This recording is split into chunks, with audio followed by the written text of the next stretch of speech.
Every team, every topic, everywhere. This is Believe.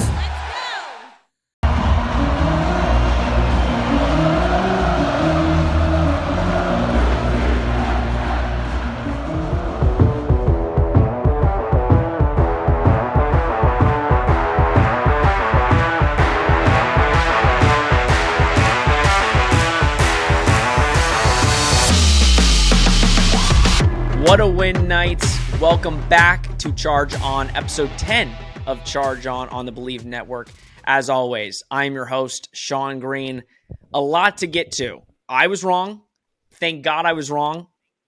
I can't be more happy on a Wednesday night at 11:12 p.m. than I am right now after UCF.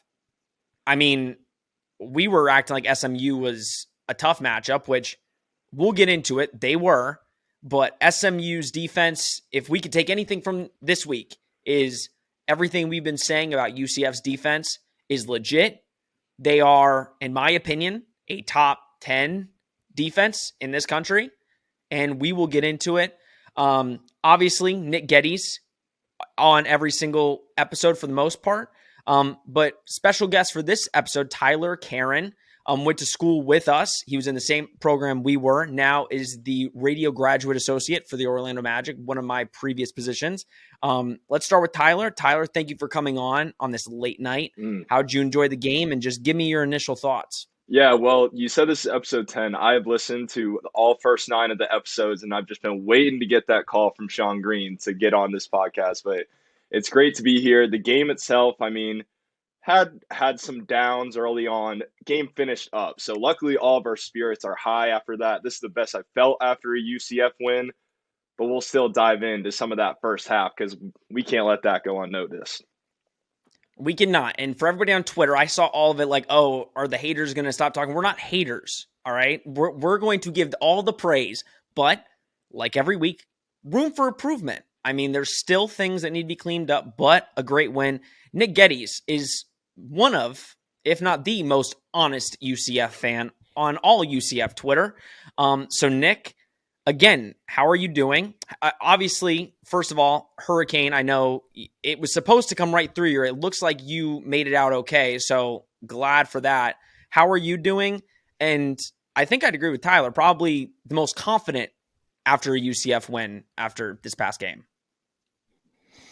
Yeah, I won't have much snarkiness tonight, to be honest with you, based on what we saw in the second half, that is. For the first half, I was texting y'all, and I'm like, man, I feel a rant coming from Sean Green later tonight after we saw that first quarter where SMU had over 200 yards, I think, offensively, and UCF's offense really couldn't move the ball at all. But that's why you play the rest of the three quarters, and this was a tale of two halves, this game, and the theme of it is defense, defense, defense. I mean, we talked about SMU's offense coming in, the best offense in the American Conference, one of the top 20 offenses in the entire nation, and they were held to 19 points tonight, came in averaging almost 39, I think. So I think that's the story of the game right there, and I know we're going to spend a lot of time on that. But yeah, not much. You're not going to get much negative out of me today. You're not going to get much negative out of me. No, there's not. And you know what, Nick? I'm going to say 13 points because Rhett Lashley is a baby. The defense gave up 13 points. And I'm sorry, that's the one rant I'm going to go into tonight.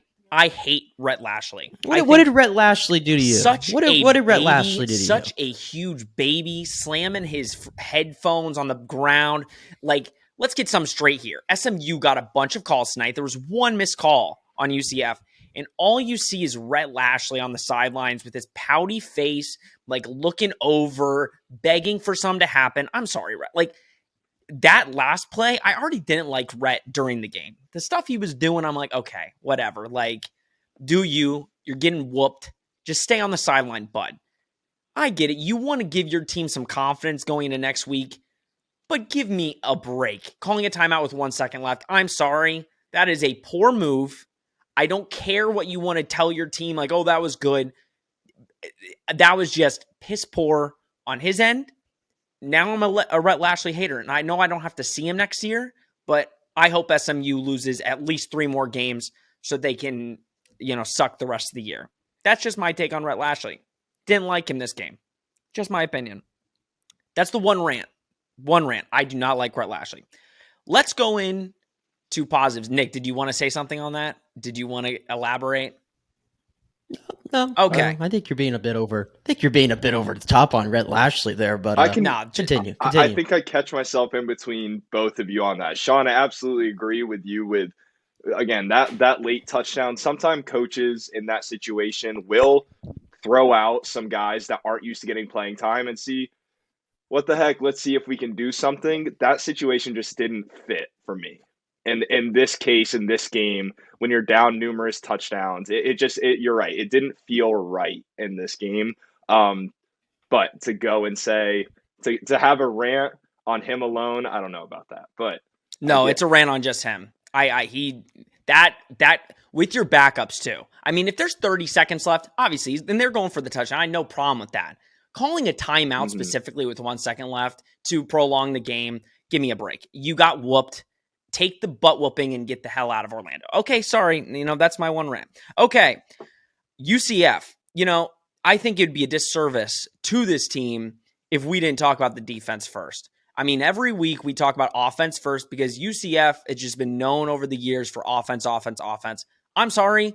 This year's team is going to be known for this defense. I mean, I knew they were good. I think we all knew. We've been talking about it for weeks. We said they're top 25 defense, top 20 defense. They're holding teams to, just insane numbers. But we always looked at the opponent and said, okay, let's see when they play a prolific offense. The holding SMU to what they did, they made Tanner Mordecai look average, which I never thought I would say that. Like after last year, he lit up this defense. They fly to the ball. They hold. There's no yards after the catch. They are stopping them as soon as they get caught. This defense is legit. So Tyler, let's start with you, man. What do you think about this defense? And, what do you think as a fan? Like, what do you think from this defense moving forward? Yeah, no. So I would say before this week, I still wasn't completely bought in on this defense. Now, they have been one of the top 10, 15 defenses in the country. They very much have a bend, don't break mentality. They will give up 1 million total yards a game. But what matters the most is the end result and what's up there on that scoreboard, which UCF, even in their loss to Louisville, was very good defensively. That first half should have been a 3-touchdown deficit for UCF, but their defense, even with Rashee Rice getting 9 receptions in that first half, they still limited that SMU offense to 13 points, was it? A field goal lead heading into halftime. Even Lashley at halftime, he said, we feel we should be up by more. We should be up 2 scores at least. That's all accredited to UCF's defense. They gave UCF's offense the time to figure out their scheme. You mentioned in the last show, UCF lost days of practice. They lost scouting for SMU. SMU did not. They had more time to scout for UCF with the 2 delays with the hurricane. So, at halftime, they might have had all the scheming that they needed, and they got 3 extra days of practice right there in that halftime. So it was a completely different offense in the second half, and I credit that to the defense. No, and that's the thing. Like, the way the defense was playing specifically today was, I don't want to say perfect game, because obviously, again, I think the story of this defense is they give up a ton of yards, but when a team gets into the red zone, we're holding you to nothing or you're getting a field goal. You're not getting a touchdown on us. And I think that is scary for some of these teams now seeing an offense like SMU who, let's make no mistake, they moved the ball all over us. I mean, but it was a bend, don't break. They didn't give up any big plays to Rashee Rice, which was the focal point moving in was, listen, this man can beat you downfield. He can go over the top, you big NFL lengthy receiver. And I was getting frustrated in the first half, and I was banging my pillow. I'm like, why are we allowing these curl flat routes for 7 yards every single play? He's gonna, why are we allowing that? Ultimately, we saw there was 9 receptions in the first half for almost 100 yards, and you're like, are we just going to allow this every game? They'll get first downs every single time. Like, if you're just going to allow that. Obviously, the defense shifted. and didn't allow that as much. They played a little bit more up, Mm-hmm. but they also didn't allow the big plays. The corners today, Devontae Brown, especially getting that coverage. Mm-hmm. Corey Thornton, they were throwing at Thornton every other play. Mm-hmm. They held their own today, Tyler. Yeah. They held their own. No, absolutely. And that's what with the Rashee Rice in the first half, it was like you said, those hook routes. He was getting 10 yards anytime you looked his way. Like on his first 10 targets, he was 9 of 10, 9 receptions on 10 targets. That's an issue. Luckily, that didn't convert to points. Like you said, you could tell they had an emphasis on limiting him down the field. They didn't want to give up any long ball plays to Rice. So they lack off 5 to 10 yards. They'll let him get that curl route. Why SMU? This is where the play calling of SMU. I don't know if UCF schemed him perfectly in the second half, but I can't believe that he gets whatever it was 3-4. He finished with 12 receptions for 122 yards, or in that ballpark. You're telling me that UCF schemes so well at halftime for him in the second half that you limit him to only a handful of targets in the first half after he's catching everything you throw at him? I think that some of it was on the play calling, but the UCF defense, they did what they had to do. I did see more of an emphasis on pressing him in the second half opposed to backing off of him. And you hit it with the DBs. Brandon Adams had 2 deflections in the end zone. One of them was probably a PI that went uncalled. That was the one call that you were talking about with Lashley that he was upset about. Corey Thornton had one. Devon Wilson had the interception at halftime. Devontae Brown, Nikai Martinez. We had 5 red zone or end zone deflections. 1 or 2 of those gets down, and this is a whole different ball game. So can't praise the DBs enough on their red zone defense and defense in the end zone as a whole. But yeah, in that first half, just way too many hooks to Rice. The rushing game, I think they did well. They gave up that 139 rush for a touchdown. That was the lone touchdown of the game before the last second score. I think that was too. SMU was playing fast. UCF was winded. They gave one up the middle. We didn't see that again the rest of the game. No. And I think that's the thing. So we allowed 113 rushing yards. I think one positive, especially on this defense, and there's so many positives. I mean, this is a fun defense to watch. Mm-hmm. Over the last couple of years, it's almost like it's so fun to watch the offense, and then you get nervous. You're like, okay, can we hold them? We don't want to get into a scoring match, especially with a team like SMU, right? Mm-hmm. 113 rushing yards. You never feel, especially this season, you can't really run the ball on us. I mean, if you're going to beat us, it's going to be through the air.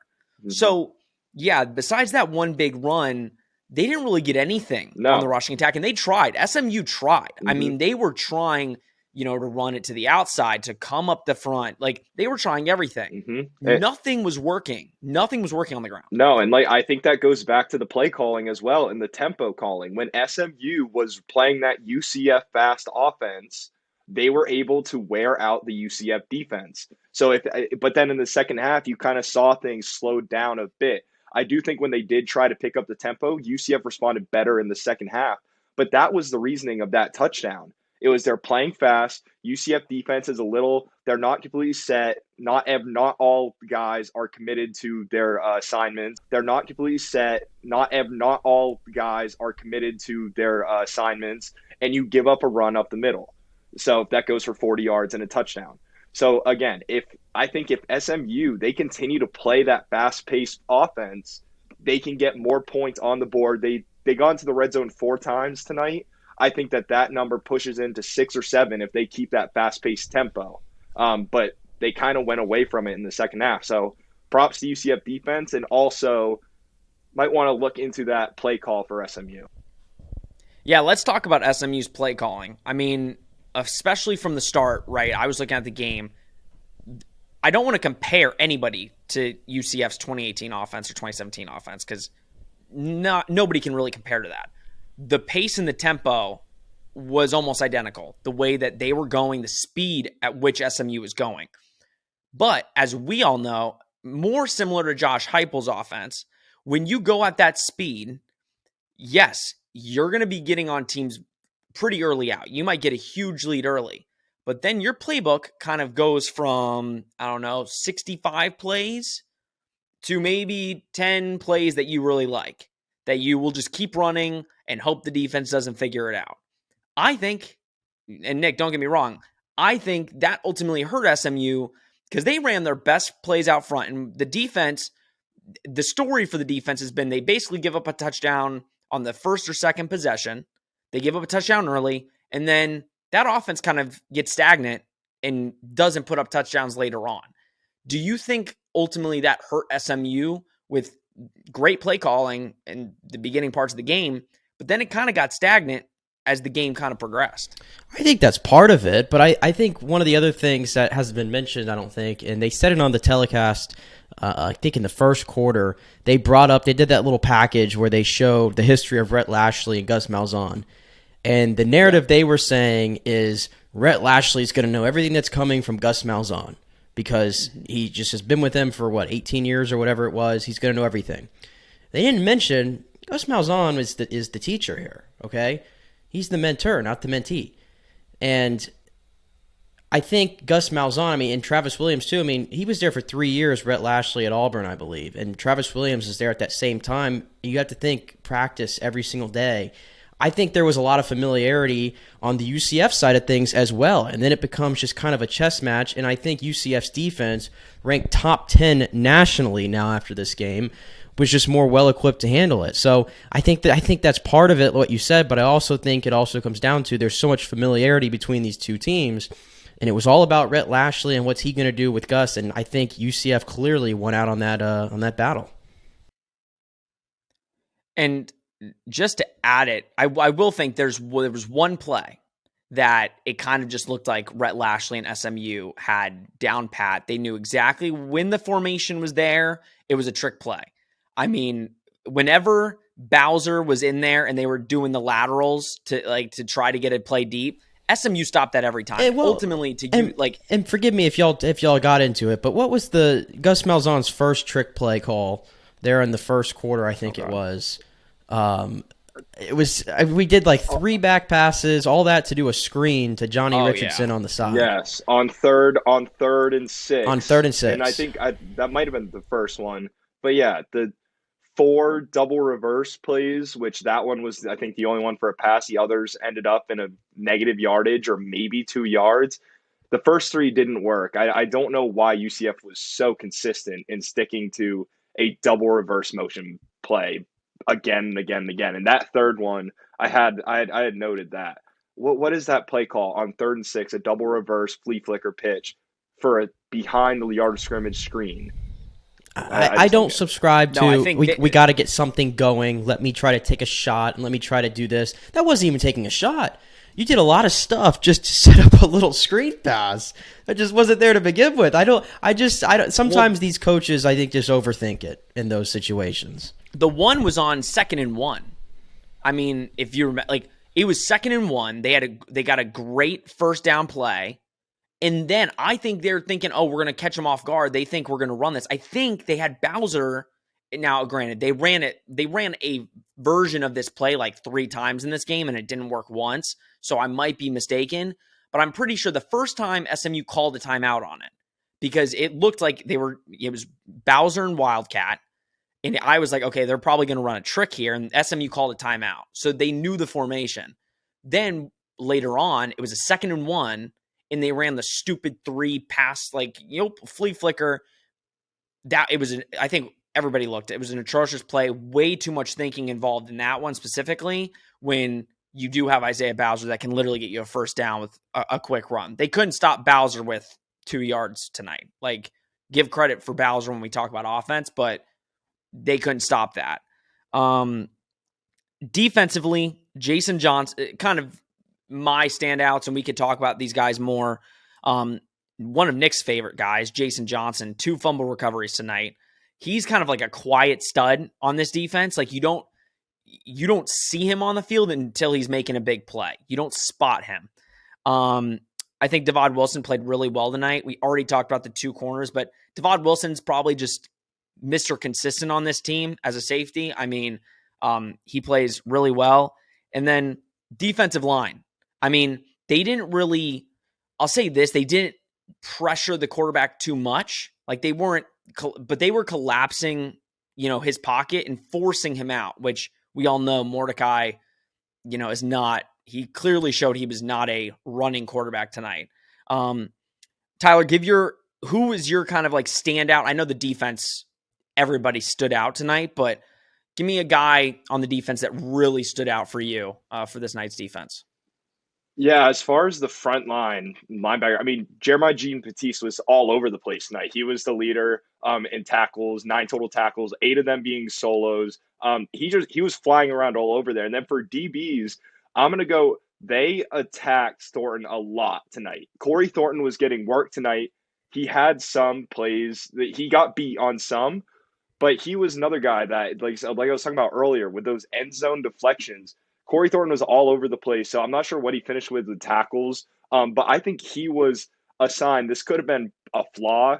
I think Devontae Brown should have been on Rice the entire night. Thornton was matched up with him a lot. So for how much he was matched up across from a future NFL receiver and Rasheed Thornton, I think and Rasheed Rice, I think Corey Thornton did a pretty good job on the defensive end tonight. Yeah, and Corey Thornton got, last year he had an up and down year, mostly down. He wasn't very consistent last year. That was a lot of the questions going into this year was, how is that cornerback room going to do? Hey, we know we have Devontae Brown, but can Corey Thornton step up? And he answered that call tonight. There were 2, like the one touchdown that should have been a touchdown, he knocks that ball out. Huge play in the game. And he never gave up, which is important. He didn't just let guys run all over him. UCF defense were not allowing yards after the catch tonight, which was crucial in this win. Nick, guy on the defense that stands out to you. I feel like I've said this for almost every game, but I thought it rang true again tonight, and that's Tremont Morris-Brash, who, if you've been listening to this podcast, I've said so much about him and thinking that he was going to have a career year this year, and he's done that. And you factor in the numbers tonight where he had 6 tackles, 2 for loss, and a sack. Career year and then some. He's already, I think, about to eclipse last year's tackle mark. He's already 2/3 of the way plus to his tackle for loss mark of last season, and he's already just 1 sack short of having his career high for a season. So I was saying he was going to get that over a 12-game sample size at least, and here we are 5 games in, and he's about to have a actually career year in that time frame. So I think, again, it starts up front in your line of scrimmage. I thought Tremont Morris-Brash is the leader of that, and I'll give it up to the entire defensive line as a whole. I mean, anytime you hold a team under 4 yards rushing in college football, that's hard to do. And UCF did that tonight. You forced Mordecai to throw 40-something times, I think 45 times, and forced him to beat you, and the back end was great as well. But I think, like we always say, it starts with Morris-Brash, it starts with Celiscar. I mean, those are the guys that I think are always going to be key here in these victories. That's who, too. I want to touch on Josh Celiscar. I didn't see him much tonight. He wasn't involved. He finished with 3 tackles. He was a part of a tackle for loss, but Celiscar was kind of a non-factor tonight. So how about what that says to the entire defensive unit? You have Josh Celiscar, who has been one of our more consistent defensive players when he's healthy the last couple of years, and he's kind of a non-factor in a game, and you're still not giving them those numbers. It speaks a ton about this whole defensive unit. Well, I think it says, number one, credit SMU's offensive line. I think they actually played a very good game against this tough UCF D line. Anthony Montalvo was a stud tonight. I mean, he was running after balls all over. If I was looking at a guy on the D line tonight that I would basically give a game ball to, I would say him, just basically out of his sheer will to get to balls with that big, huge, clobber hand. Or rock on his hand. I mean, yeah. My girlfriend was sitting here and she was like, wait, is his hand broken? And I'm like, oh, yeah. Usually on your defense, if you got something wrong with your hand, they just make it a ball. And she goes, oh, that's crazy. I'm like, yeah, because it doesn't matter. And he was flying everywhere. Linebackers tonight, it's an embarrassment of riches that UCF has. Tremont Morris-Brash, Nick brought him up, the sack in the end zone for the safety. Huge play. I think that's probably the biggest play of the game, to be completely fair. I mean, that kind of took the sails out of SMU, even though they were basically on their 2-yard line or whatever. That kind of took the wind out of SMU sails for sure. Yeah, and I think just in general with this defense, we talked a lot about identity, I believe, after the Georgia Tech game. What's the identity of UCF? And we talked a lot about that offensively. I guess it was staring right in front of our face, and we talked about it, but probably not as much. This is a defensive football team, and it's weird to say that about UCF. I mean, in my time of watching it, and I know, Sean, you've been watching a lot longer than I have, I can't find a UCF defense that's been even near the stratosphere of this one. I really can't. I mean, I tweeted tonight, I think UCF, at this moment in time, the way the defense is playing, if they just average 25 to 30 points, which really isn't great offensively at all, but that's kind of about, I think, where they're going to be at on most days because of the inconsistencies there. But if they do that, I think they're going to win more games than not. I mean, I wish they get the Louisville game back and you could be 5-0 right now. But it is what it is. But I think they have a shot to win the American if they play defense like this. And what's a tougher offense they're going to face down the stretch here? There's really not one in in Cincinnati, I guess. But this was the class of the American. No, and that's the thing. Like, ultimately, I think there's a tier. And I will say, top-heavy American is pretty good this year. I mean, you have Tulane, Memphis is 4-1, you got Cincy. SMU was 2-2, but I mean, they had two tough games, Maryland, TCU. They could have beat TCU, and TCU's, number 17 in the country right now. Like, SMU's a tough team. This was not an easy game. I know the score says different, 41-19 or 40-19, whatever the score is. It doesn't show how tough of a game this was, on the outskirts. SMU's going to win a lot of games in this conference this year specifically. Like, they might be a top 4 team in this conference at the end of it pretty easily. But I don't think you're wrong, Nick. I think, and we talked about it last week, and we said, I think ultimately this defense, because of how good this defense is, I think you can win a game. Our defense will keep us in every game. It doesn't matter. Like, look at it. We can look at just the fact SMU is pretty much the same team from last year. Only difference is the head coach, right? That score is 55-28, and it flipped in 1 year. Mm-hmm. That's all you need to look at. I mean, that just shows you how much improvement this defense has made. And pay Travis Williams anything, because he will be a head coach. And I don't think Rob texted us and said 5 years. No. Like 1 to 2 years. Some team is going to offer him a bag of money because he's a good recruiter, and now it's showing he can coach up a defense. Pay that man whatever he wants because you need to keep him here. Throw the Juan Soto at him. Give him 15 years of whatever he wants. Good for the statue. Let's name a building after him. I don't know what you got to do to get it. Right. Do whatever. But all I'll say is it's from watching this team. Just go back to even 2 years ago in 2020, and every game it felt like UCF could score 45 or 50 with ease, or they were going to give 40 or 50 up with ease. And I remember, if y'all recall, there was a Saturday game, I think, against Memphis where they lost 52-49. And you're just like, how does that happen? How do you score 49 points and lose? And I don't get that feeling with this team. And that in just 2 short years. And a lot of these players, they were on that team. And it is amazing what Travis Williams has done here. And I agree with both of y'all. This guy's going to be a head coaching candidate. I don't know, maybe at this offseason, but another year of this, depending on how it goes, he's probably going to go somewhere else. And that's just going to be the reality of it, unless you pony up the money. That's what UCF has to do anything. T-Will is a reason why UCF's identity has shifted. I think it's been a tough couple of years as a UCF fan, even when we're winning a majority of our games, but we still have seasons where it feels like we're losing because we're so used to this explosive offense, putting up 50 points a game against teams in the American. And then we're still putting up a ton of points, but we're not coming out on top because our defense was that bad. Yeah. So now we've completely shifted. And at the start of the year, the offense, for the most part, wasn't looking great. They looked good versus FAU, but bad Louisville game. Start the season with a massacre on South Carolina State. That's South Carolina State. What are you going to do? But that's what it was tough at the beginning of this year because of what are we going to do on offense?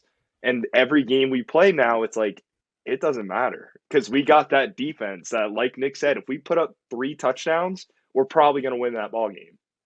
No, yeah, and this is the perfect game. Like we said, this is the game on the schedule. This is probably the best offense you're going to face. If this defense shows out against SMU, this is the game. This is the game to show everybody that's picked SMU money line and said there's no way UCF wins this. this defense won the game. I don't care that the offense put up 40 points. This defense won us the game, and I think they are a top 10 defense in the country. Enough said. And they'll be talked about for the rest of the year. I don't care. We're 32 minutes into this podcast, and we've only talked about the defense. That shows you all. That tells you everything you need to know. This defense is legit. I will take it to my grave and to the end of the year.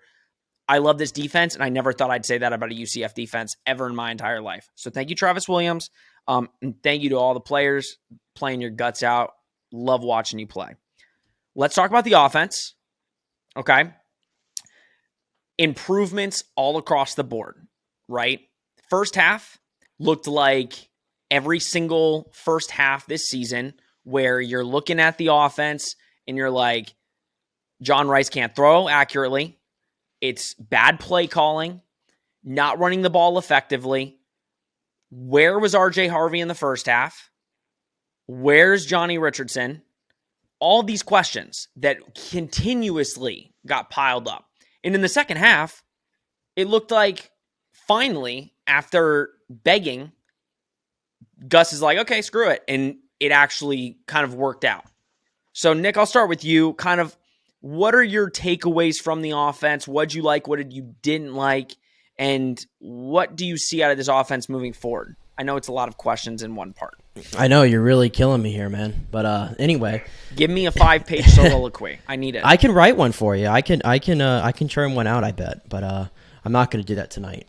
But if you listen to me, I've always been big on Johnny Richardson, and I've been saying a lot this year. And there's been games where he's gotten like under 10 touches, and I'm like, that just can't happen for your most explosive player next to Ryan O'Keefe on offense. Well, tonight, he got 4 touches, and UCF scored 41 points. So how much do I know? But I agree with you. The fact that we don't see RJ, and this is a constant theme, it feels like. We don't see RJ Harvey at all in the first half, usually. He seems like he's always a guy they bring in the second half, and he impresses in those short spurts. And again, we've talked a lot about Isaiah Bowser, and I know he had the 3 touchdowns tonight. Getting in the end zone has never been his problem down there at the goal line. But there is a lack of, I guess, burst there that I think there was last year. The offensive line still kind of concerns me with their lack of being able to run block for him. Those lanes are not there. John Rice Plumlee, not his greatest night on the ground either. I said I wasn't going to be negative, but here I go bringing out the negative. You all negative so far. All negative go far. I'm about to turn it around. I'm going to turn it around. Hold up. Okay. The big positive, and I think this was a difference here, especially in the second half, is we got the emergence of Kobe Hudson, who we have not really seen much of this season, and we forget Auburn's leading receiver last year in the SEC, and now you have a 3-headed monster of him, O'Keefe, and Baker. And I think by having those 3 guys out there, 3 guys who can win every matchup on their own when they want to, if you're any defense, especially SMU's defense, you've got no shot. So I think that helped having Kobe Hudson out there. He's going to draw more attention to him as he gets acclimated in everything here, adjusted to UCF, and it allowed more Javon Baker. It allowed more for Ryan O'Keefe. So I think that subtle little addition, or more so of just having him out there now, has helped UCF's offense, and you saw that especially in the second half. No, and it's huge. And I just want to, we said it last episode, I need RJ Harvey in there over Bowser on first and second down.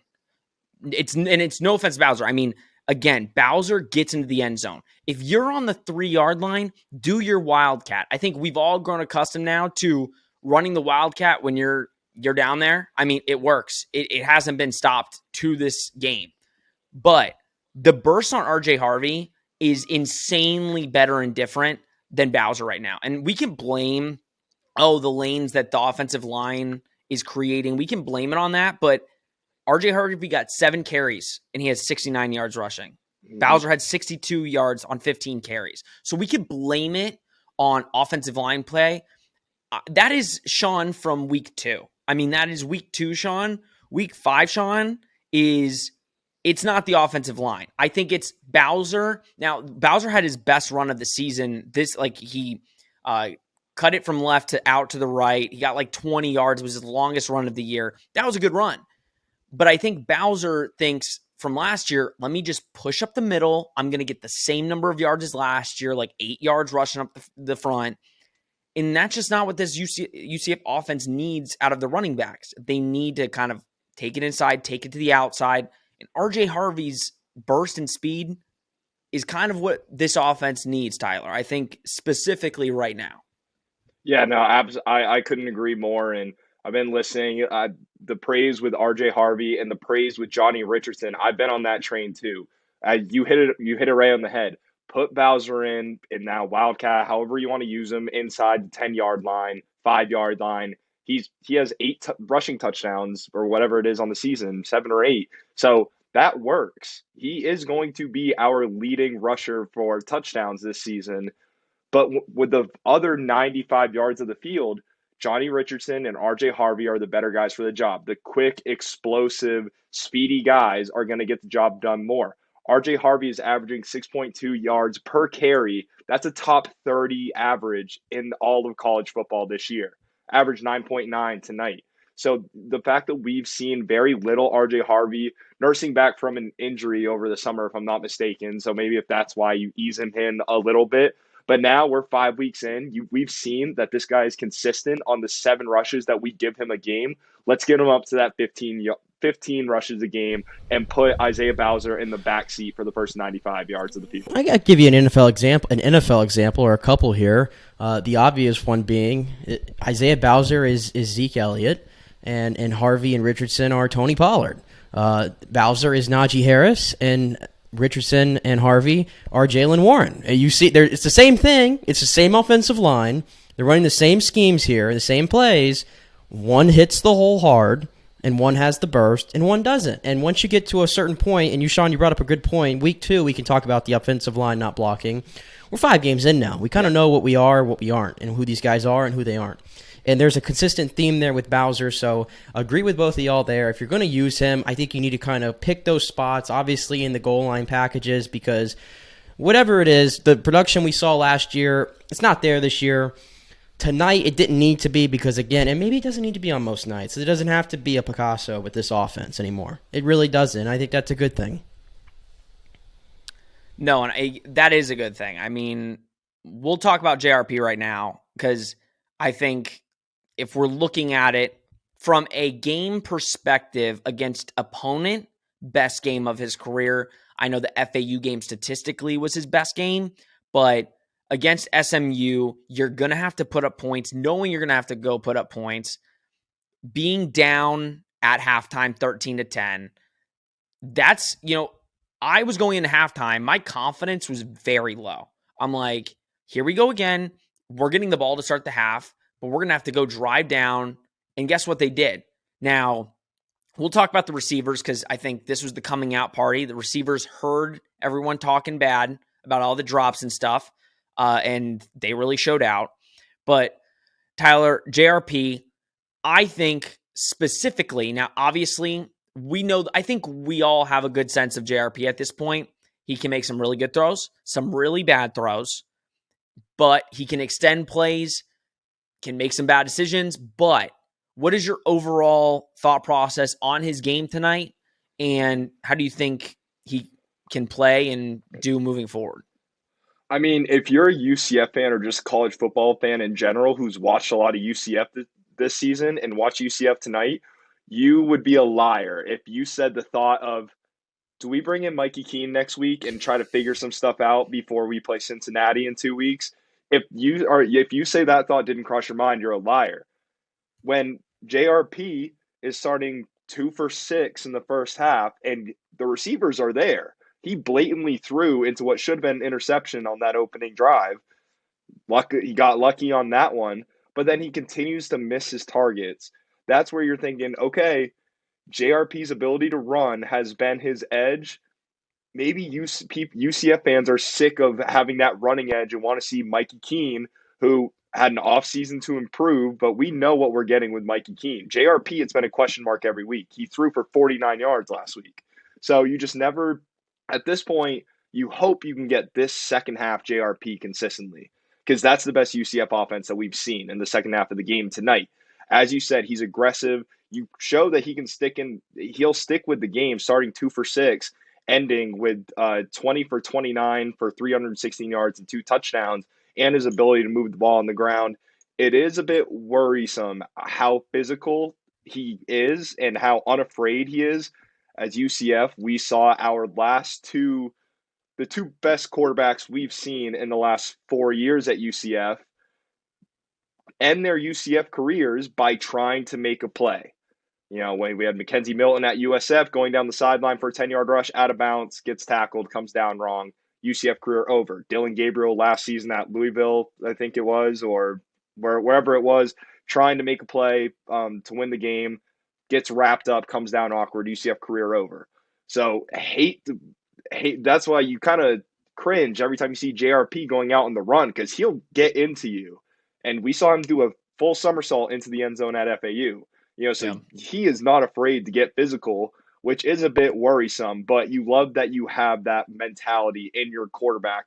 He's a fighter, and I do think he can win us some ball games. He just has to be more consistent. We want that second half offense. What I will say, though, and they've clearly been talking to him, like, number one, I've never seen Gus as mad as he was tonight. I don't know why. Like, we were up 41-13, and he was still screaming with 4 minutes left. You could tell he was getting into JRP this game specifically. I think, number one, he was sliding a lot more. I mean, there was the one where he slid, and I'm like, oh, he's not – like, he could probably pick up the first down if he just pummeled into a guy. I think they're in his ear about that, saying you need to slide more because we need you. I mean, we're at game 5. So that, number one. And number two, I think they basically said, listen, we're going to need to throw the ball to win this game. I'm going to put it on you to make the plays, make the throws, because we won't win this game if you don't. They threw it 29, 30 times. So it's very evident that Gus understands, like, listen, yeah, we can run the ball like we're one of the top 10 teams in rushing in college football. But, Nick, they made it very apparent tonight with how they were playing the game. Listen, we're going to need to throw the ball to win games. We can't just do what we've been doing the last couple of weeks. I mean, certainly he's not Josh Allen. He can't. There's only so many hits this guy could take. God, I wish he was. Yeah, that'd be so great. Yeah, I wish he was too. God. It'd be awesome. But he's not. Let's get a Mackenzie Milton first before Josh Allen. Yeah. Let's just get back to a KZ level. Even a Dylan Gabriel level. Yeah. We'd be a top 10 team in the country if we had a Mackenzie or Josh Allen. Probably so. But listen, I look at John Rice Plumlee, and I don't want to take anything away from what he did tonight. The second half was a great performance. Whatever. Take the defense out of it for a second, because we just hyped up the defense and how you're going to win a lot of games because of the defense. As a coach, I want to come into the stadium every day, and I want to know my quarterback is good enough to win me games if something goes wrong. And we have 5 games to go off of, so almost half a season. He was great against South Carolina State, of course. He was bad against Louisville. He was much better than against FAU. And then he was shockingly bad against Georgia Tech. And now here he is. I would say he played, I said fantastic, but probably just good tonight. So you just don't know what you're getting from a week-to-week basis with this guy. And I think that's dangerous. That's dangerous when that's your quarterback. And, Tyler, you brought up Mikey Keene, and I was thinking the same thing after the first quarter. I'm like, when do we make this switch yet? But then again, Gus has hitched his wagon to John Rice Plumlee, and this is his system. And Mikey Keene clearly does not fit what Gus wants to do here and how he wants to operate. The problem is when the running game is not up to snuff and you're averaging 4 yards a carry or less, like UCF's been doing a lot this year, and it's going to have to get done through the air with John Rice Plumlee. In some of these games where maybe it's a little tighter, I still just don't have that confidence right now. I mean, he played well tonight because the defense just wasn't going to give it up, I think. And eventually SMU's defense just broke. And, give the ball to your skill guys like Ryan O'Keefe and just let him go like he did on that 58-yard touchdown. So I still have lots of concerns. I'll give him his props tonight. I think it's a good thing. The bye week is coming at a perfect time. And looking at the schedule ahead, right after you get a nice little game against Temple. I mean, go out there. Oh, yeah. It's going to be so fun next week. Yeah, let's get some goodwill. Get 2 games in a row with the bye week before you get into some of the meatier schedule, because it's going to get a little bit more daunting here the second half of the season than I think it was in the first half. So I'm still in a wait-and-see approach with John Rice Plumlee, though. Which is understandable. And I think, again, we're game 5. I think we all know what we're getting out of this team now. And we said that last week, but this week specifically even more. I mean, you know what you're getting out of John Rice. Now, you might not know what you're getting per week, but you know in the first quarter, okay, like if John Rice is struggling, this is probably what we're getting for this specific game. It might be more of a run-heavy game because just he's not on it. This game, the receivers just really showed out, and specifically Javon Baker. Again, it's an every week thing now. He's our number one. O'Keefe is the guy, but for this quarterback, right? For JRP, him and Javon Baker clearly just have this thing going. Where if it was Mikey in there, I think O'Keefe would be his guy, but both of them, outstanding games today. Javon Baker, 6 receptions, 138 yards. O'Keefe, best game this season, not even a question. 6 receptions, 117 yards, and the 2 tutties. That long run looked like vintage O'Keefe from last year, so it was good to see that. And Kobe Hudson, finally seeing something out of Kobe. He really wasn't much of a factor the first couple weeks, wasn't played. But today, 3 recs for 53 yards. I think that's what we need to see, especially out of those 3 guys specifically. For John Rice, now granted, he made a couple great throws. I mean, the one to O'Keefe, that back left, that was an amazing throw. The one to Javon, like the over the shoulder on the right sideline, that was beautiful. Those were his 2 best throws, maybe of the season, definitely of tonight. Again, though, I don't want to talk bad about JRP. A lot of his throws were slants, and then the receivers doing stuff with it after. I mean, the 51-yard throw to Baker, that was him basically willing himself to inside the 5. That was a slant. That wasn't anything with JRP. But I think Tyler Gus has kind of just figured out he's not very accurate throwing the ball too downfield. We need to keep everything close. Our receivers are faster than the DBs. Hopefully he's accurate on those slants, and our receivers are just better to kind of get yards after the catch. Yeah, I'm glad that you noted that 50-yard catch from Javon Baker. Was all Javon Baker. 40 yards on yards after reception. But I noted that drive, 5 plays, 79 yards, took a minute 39 drive. I noted that because that was, if you look at that stat line, it's like, wow, this is like an old UCF stat line. You know, not many plays, not much time off the clock. You're just going with it. But then if you know and you watch, yeah, that was a slant that turned into a big play. I'm kind of okay with it.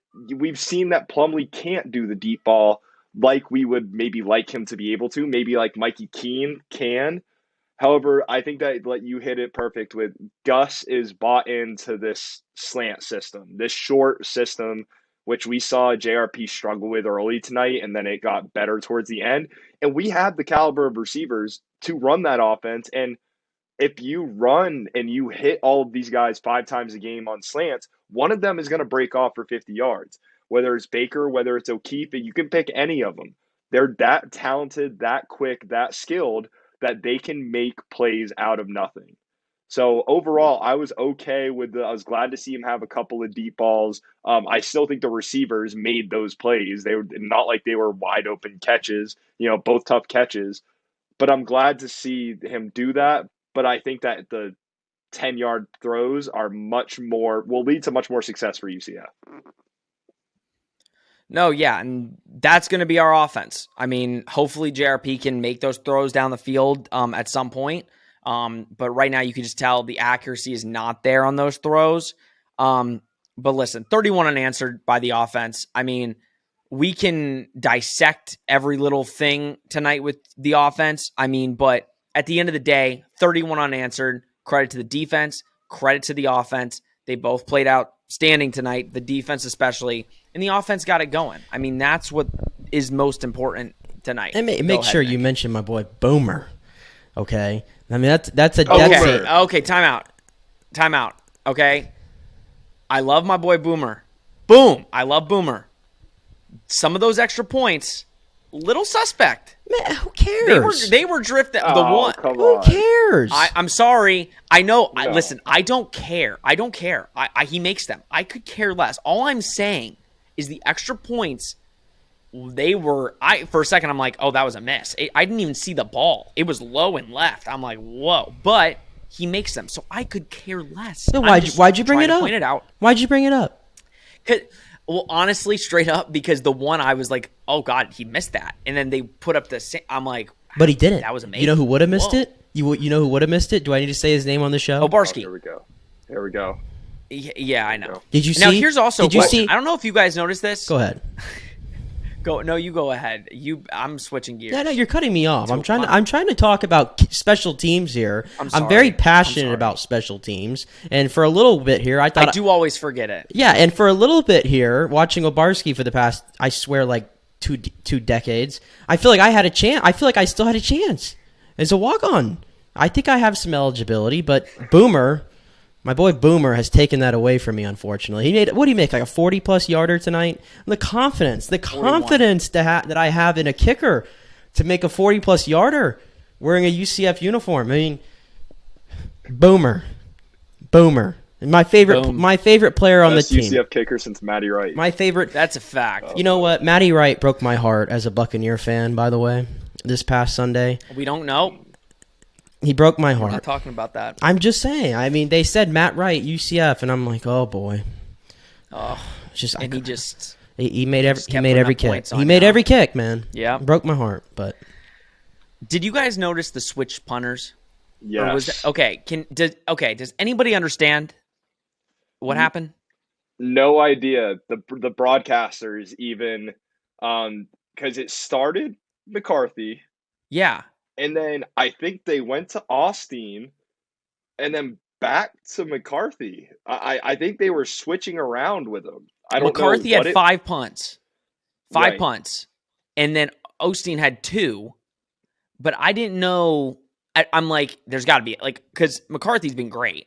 I mean, he's been punting the ball. I don't know if they didn't like one of them, or I have no idea. Hopefully Gus talks about it so I can get information on that. The punting was fine tonight.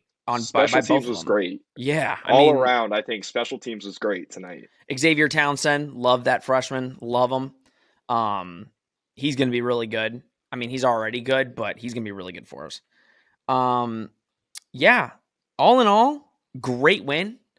Let's quickly go over expectations moving forward. I think we've got, East Carolina, if I'm not mistaken, Nick, their number one running back, I think, is out the rest of the year. I'm pretty sure. I might be mistaken on that. Okay, he's out. So the next 2 weeks, I would say, are pretty easy. Nothing, I guess, is easy. But with this defense, I don't think Holton Ahlers, that's how you say his last name. I don't think they're going to do much. Like, I think the next 2 weeks are, let's eat some cake, drink some beers, and have a nice, Saturday. I would say about East Carolina, Holton Ahlers is probably, he might be the second best quarterback in the conference behind Mordecai, honestly. He might be. I mean, he hasn't done jack against us, though, for years. I mean, I understand, but he has a lot of experience, and CJ Johnson's probably the best receiver in the conference, if we're being honest with you. And I know the level of competition wasn't great, but I watched East Carolina destroy USF this past weekend, and their offense was flying. Now they aren't going to do that against UCF, but I'm not going to write that game off yet. Temple, I'll give you. They should roll Temple. Game at home as well. They're going to roll Temple, and then we get to the meat of the schedule after that. Yeah. Yeah, you got Memphis, Cincy, Tulane, Navy, which, a couple cupcakes. But, I mean, that 3 week, listen, I'm going to say, I think, after I've watched 3 East Carolina games, don't ask me why.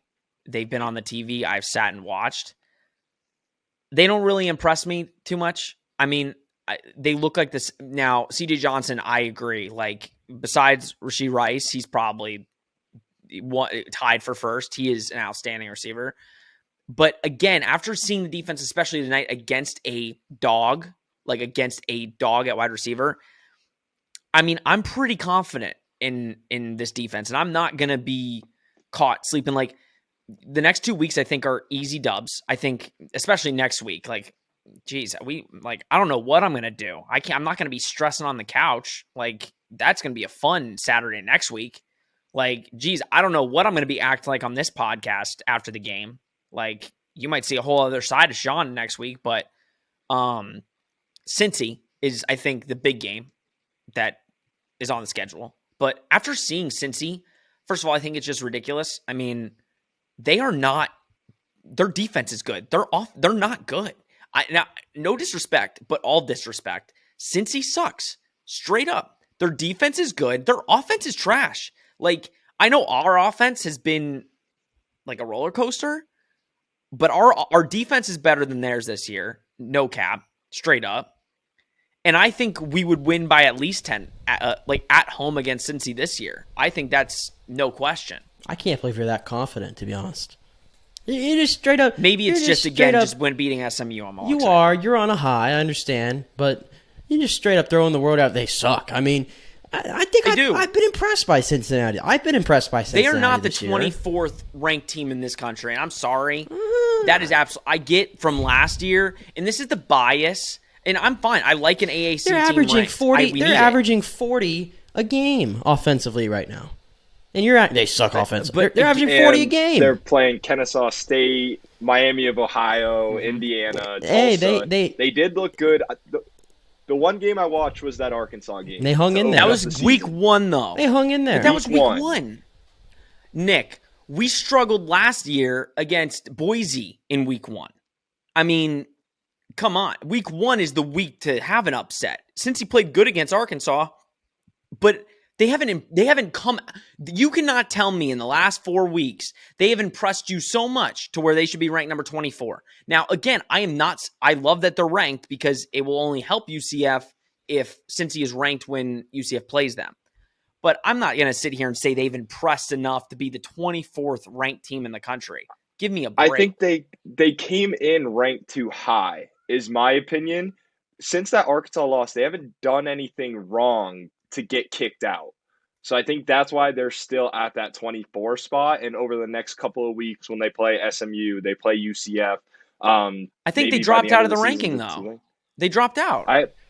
Who, Cincy? They dropped here 24. They're at 24. No, so Cincy, I might be wrong, and trust me, our they fans did. They dropped out of the 100% tell me I'm ranking. wrong. They dropped in They after dropped the out of the Arkansas rankings. game. Right. So they got dropped out were, 1 loss, and then they got put back up last week. Well, they beat because they were there. But they beat like I said, they beat Indiana. I mean, Indiana. I know it's Indiana, but Indiana's a chippy bunch. I mean, it's a Big Ten team. Give me a break. It's a Big Ten team. They beat them by 20. They did what they were supposed to do. It got them back in the rankings. I mean, you're just throwing out they suck. Like I'm okay. And listen, that's just again, it is late. I am being optimistic with myself. You got to get all. I know. I'm just saying. Listen, the Magic are starting soon, and you're gonna be crying in about a week or two into the season. I will. So I understand. You've got to get it all out right now. The positivity. I know. I mean, yeah, I don't even want to talk about the first preseason. Tyler can't actually talk about it. That's the thing. I don't think I am legally allowed. You're not legally allowed. Trust me. You're not allowed to. That first preseason game, I wanted to cry my eyes out. So yes, I need some. Me and Tyler's Pats are 1-3. I'm looking to just dunk my head in ice cold water every Sunday, hoping for a win. At this point, we got Bailey Zappi as our quarterback. I want to jump off of a cliff. Hey, well, hold up. So I couldn't talk about the Bucks, but you can go on about Bailey Zappi on this podcast. Listen. I brought him up I brought the Bucks up as a real world example. You brought Bailey Zappi up. We don't talk about any Tampa teams. Tampa is off the map when it comes to the UCF football podcast. And we don't even give me only time we talk about it is USF slander, which I'd be more than happy to talk about the crapshoot that's going on with USF Twitter right now. I hope they keep Jeff Scott. Please keep Jeff Scott. You need the rebuild. You need him to stay your head coach, USF fans. Please keep him. Just don't say anything bad about my friend, Gary Bohannon. Don't say anything bad about him. That's all I'm going to say. What, that he sucks? He's the worst quarterback in the American? Does that qualify as bad? Does that qualify? Nick. I mean, the worst quarterback in the American. Listen, the worst. Listen, I don't want to. We're Mr. steering, Baylor. Oh my God, he went 11-2 at Baylor. This is steering. This is steering off into a territory that I didn't want it to go into.